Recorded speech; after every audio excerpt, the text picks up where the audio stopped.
जाति छोड़ो समाज जोड़ो, जाति छोड़ो समाज जोड़ो, जाति छोड़ो समाज जोड़ो। बौद्ध धर्म की क्या पहचान, मानव मानव एक समान। बौद्ध धर्म की क्या पहचान, मानव मानव एक समान। बौद्ध धर्म की क्या पहचान, मानव मानव एक समान। हमारा नारा समता मैत्री भाईचारा, हमारा नारा समता मैत्री भाईचारा, हमारा नारा समता मैत्री भाईचारा। जय जय जय जय जय भीम, जय भीम जय भीम, जय जय जय जय जय भीम, जय भीम जय भीम। नमस्कार, मैं इस वक्त मौजूद हूँ दिल्ली के सोशल जस्टिस मंत्री या मैं कहूँ पूर्व सोशल जस्टिस मंत्री राजेंद्र पाल गौतम जी के आवास पर। और आज की सबसे बड़ी खबर जो कि टीवी मीडिया आपको एक ट्विस्ट करके दिखाएगा वो ये है कि दिल्ली के सोशल जस्टिस मंत्री राजेंद्र पाल गौतम जी ने दिल्ली सरकार से इस्तीफ़ा दे दिया है। हालांकि एमएलए वो अभी भी हैं, पार्टी में अभी भी मौजूद हैं। सर, क्या वजह रही, क्या जिस तरीके की छिछली राजनीति बीजेपी इस वक्त कर रही थी इस विजयदशमी के बाद से, तो क्या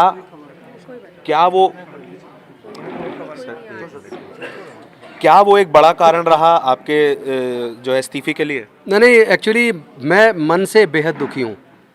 जब से मैं देख रहा हूँ कि हमारे समाज के युवाओं की मूंछ रखने पर हत्या हो रही है, कहीं घड़ा छू लेने पर हत्या हो रही है, कहीं मंदिर में अगर मूर्ति छू ली तो उस पर हत्या हो रही है, और कहीं हमारी बहन बेटियों की हत्या रेप करके और उनको फांसी पे लटका के हत्या की जा रही है।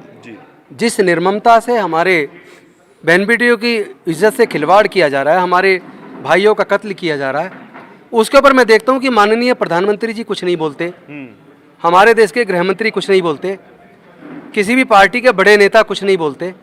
तो मन बहुत दुखी है। रोज आए दिन एक कहीं ना कहीं से इस तरह की घटनाएं आती हैं, दिल दुखता है। मैं सोचता हूँ फिर मंत्री रह के क्या करूँ अगर अपने समाज के हक अधिकार की लड़ाई को भी ना लड़ूं। और ऊपर से फिर जो अशोक विजयदशमी पर मिशन जय भीम और the Buddhist society of India द्वारा जो दीक्षा का एक आयोजन किया धम्म दीक्षा दिवस के अवसर पर अशोक विजयदशमी पर, उसमें हजारों लोग, 10,000 से ज़्यादा लोग उसमें इकट्ठे हुए। और पूरे देश में अशोक विजयदशमी पर हजारों जगह पर करोड़ों लोग हर साल बौद्ध धर्म की दीक्षा के आयोजन में उन 22 प्रतिज्ञाओं को दोहराते जिनको डॉक्टर बाबा साहब अम्बेडकर जी ने समाज को दिया था। सर और दूसरी बात कि वही प्रतिज्ञाएं भारत सरकार का मंत्रालय, वो भी उन्होंने वॉल्यूम 17 के अंदर doctor Ambedkar right and speeches के अंदर छापा है।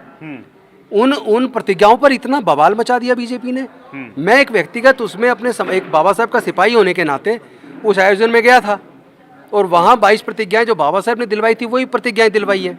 उसके खिलाफ बीजेपी ने इतना षड्यंत्र किया जबकि इसका कोई मेरी पार्टी से कोई लेना देना नहीं था। लेकिन वो लोग आम आदमी पार्टी को और अरविंद केजरीवाल को, जिन्होंने मुझे इतना सम्मान और सहयोग दिया, उनके ऊपर हमलावर हैं। बाबा साहब के ऊपर हमला। मैं ये पूछना चाहता हूँ, इन लोगों को बाबा साहब से इतनी नफरत क्यों है? इन लोगों को हमारे अनुसूचित जाति जनजाति पिछड़े वर्ग के लोगों से इतनी नफरत क्यों है? आखिर बाबा साहब ने इनका बिगाड़ा क्या है? तो ये 22 प्रतिज्ञाएं तो 1956 से 14 अक्टूबर 1956 लगातार चली आ रही है। आज तक किसी ने बोला, और खुद भारत सरकार छाप रही है वॉल्यूम 17 के अंदर। तो ये इस तरह का जो आरोप लगाकर जो ये घिनौनी हरकत राजनीति बीजेपी कर रही है, इससे हमारे समाज के लोग भी दुखी हैं और हमारी पार्टी के मेरे नेता के ऊपर भी इस तरह के हमले कर रहे हैं। तो मैं इस व्यथा में कि मेरे समाज में जो जनजाति हो रही है उस पर तो ये लोग बोलते नहीं है, और ऊपर से मुझे, मेरे परिवार को, मेरे मित्रों को फोन पे धमकी दी जा रही है। मैं मरने से नहीं डरता, मुझे धमकी दी जा रही है। मैं कोई डरता हूँ? मैं मरने से नहीं डरता, पर अपने क्या कर दिया आपने हक अधिकार की लड़ाई को मैं लड़ूंगा। ऐसा क्या कर दिया कि धमकियों की बात आ गई? वो जो 22 प्रतिज्ञाएं डॉक्टर बाबा साहब ने दिलाई थी, वो जो हमने ली थी, उसी के ऊपर वो लोग इतना बवाल मचा रहे हैं। और जबकि खुद ही भारत सरकार उनको छाप भी रही है अपनी किताब में, और दीक्षा भूमि में इतना बड़ा शिलालेख पे छपी है, भारत सरकार ने छापी है। तो आज इतना शोर क्यों? सर, आपको नहीं लगता केवल गुजरात चुनाव की वजह से? गुजरात में डैमेज कर सकता है आपका ये फैसला? नहीं, ये तो समाज पूरा देख रहा है, समाज पूरा देख रहा है, सच जान रहा है। यही प्रतिज्ञाएं भारत सरकार ने छापी है, इसी मोदी जी की सरकार ने छापी है वॉल्यूम 17 के अंदर।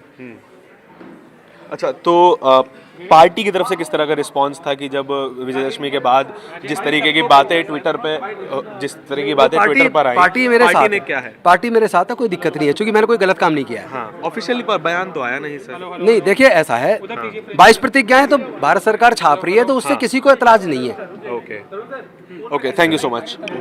देखिए ये बात जो है आप समझ सकते हैं कि एक सबसे पहले जो इस्तीफा दिया गया था बहुजन समाज के इस नेता के द्वारा, वो थे बाबा साहेब अम्बेडकर, जिन्होंने कानून मंत्री, देश के कानून मंत्री के पद से इस्तीफा दे दिया था, और दूसरे राजेंद्र पाल गौतम हैं जिन्होंने दिल्ली सरकार के सोशल जस्टिस मंत्रालय से इस्तीफा दे दिया है। ये बातें आपको समझ में आ रही होंगी कि किस तरीके से समाज पर दबाव बनाया जाता है, और लेकिन हालांकि आम आदमी पार्टी का इसके ऊपर कोई ऑफिशियल स्टैंड नहीं आया है। ऑफिशियली आम आदमी पार्टी ने इस पर कोई ना तो समर्थन जताया है, ना ही विरोध जताया है। अभी तक जो है इस्तीफा एक्सेप्ट नहीं किया गया है। हालांकि राजेंद्र पाल गौतम जी ने ये उन पर छोड़ा है कि उन्हें एक्सेप्ट करना है कि नहीं करना है, लेकिन आने वाले चुनावों में शायद, मेरे एनालिसिस के हिसाब से, शायद ये फैसला आम आदमी पार्टी के लिए नुकसानदेह हो सकता है। आपको इस बारे में क्या लगता है, हमें कमेंट सेक्शन में ज़रूर बताएं। कैमरा पर्सन आशीष के साथ नेशनल दस्तक के लिए धारण की रिपोर्ट। धन्यवाद। नेशनल दस्तक की आपसे गुजारिश है कि अगर इसको बचाना चाहते हैं तो नेशनल दस्तक को सब्सक्राइब करने के लिए रेड कलर के सब्सक्राइब बटन को दबाएं, फिर बेल आइकन की घंटी दबाएं।